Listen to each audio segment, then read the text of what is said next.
Today we're going to be covering the latest Bleach Phonk remix where we sample La Distancia Para Un Duelo from the anime. Wow, I said that all in one take. Neat. For this remix, we used the vocals from the song I don't know, by Yo Gotti and Moneybagg Yo, which by the way, for the longest time, I've always thought Yo Gotti and YG were the same people. I don't know why. I think it's because they both have the same initials in their stage names. But anywho, if you enjoy more breakdown videos like this, make sure to like and subscribe, and let's dive down into this breakdown. So this breakdown is going to be a little different. For those who don't know, this remix was actually a collab between me and this awesome Phonk producer I linked up with not too long ago named THRSHXOLD. Dude is an amazing producer, and he's really the reason why this remix goes through a switch up towards the second half of the beat, so major shout out to him. And if you haven't checked him out, there's a link to his SoundCloud in the description below, and give him a follow and check out his stuff because he really does deserve it. That being said, I'm going to cover mostly the parts that I came up with and sent to THRSHXOLD. So I decided to chop and loop 3 different parts of the original sample to help structure the remix. Both of the first 2 parts feature some of the guitar playing, each with its own melody.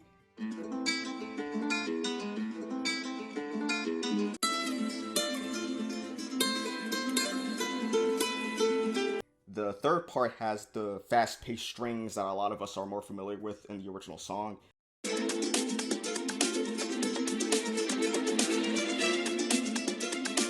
And so I decided to save the third part for when the beat gets to the switch up THRSHXOLD came up with.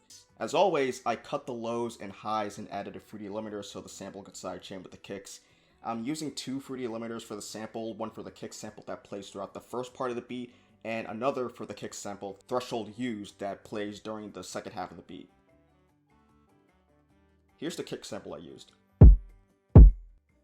Here's some patterns I made using the same kick sample.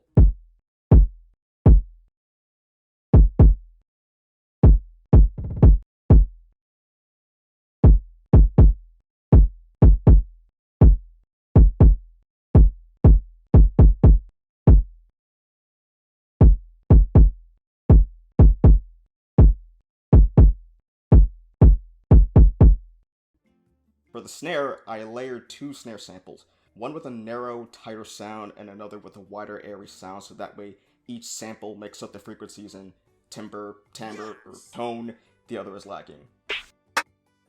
For the hi-hats, I chose only 1 sample this time. The way it is, it sounds like the sample was already made with 2 hi-hat samples anyways, I think. I pitched it down some to give it a little darker vibe, and then I cut a little bit of the highs and most of the lows, but other than that, not much done to it mixing-wise. Here's some of the patterns I made using the same hi-hat sample.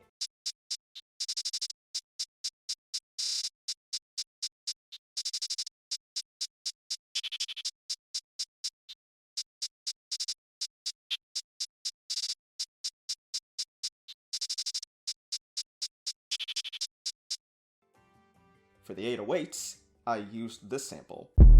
And here's some of the patterns I made with that sample.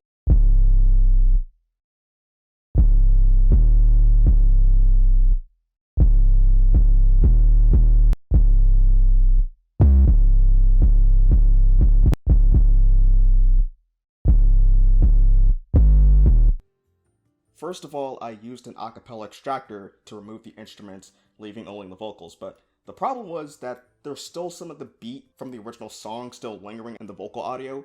You're never going to get a perfect vocal extraction when it comes to these acapella extractor sites, at least from my experience. Anyways, the problem was how there were still some of the claps you could hear from the acapella, but the kind of claps that were so off tempo that it just ruins the fun.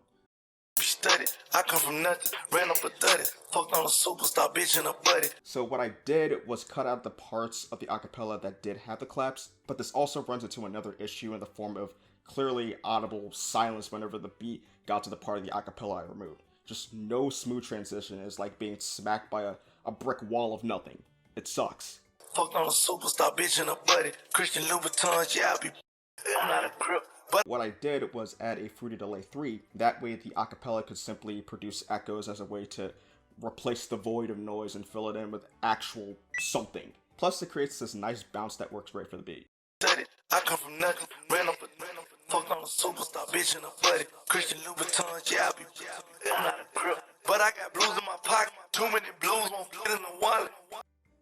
That's about it for this breakdown, but one more thing I'd like to mention before we go. Lately, I've been adding some Kirby sound effects and just other cute shit to my remixes, cause, you know, we need a little more cuteness in our lives.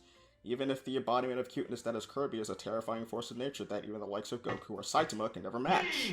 I know, I'm treading on thin ice when I say this, but I don't give a fuck. And Kirby doesn't either. No one can stop the suck.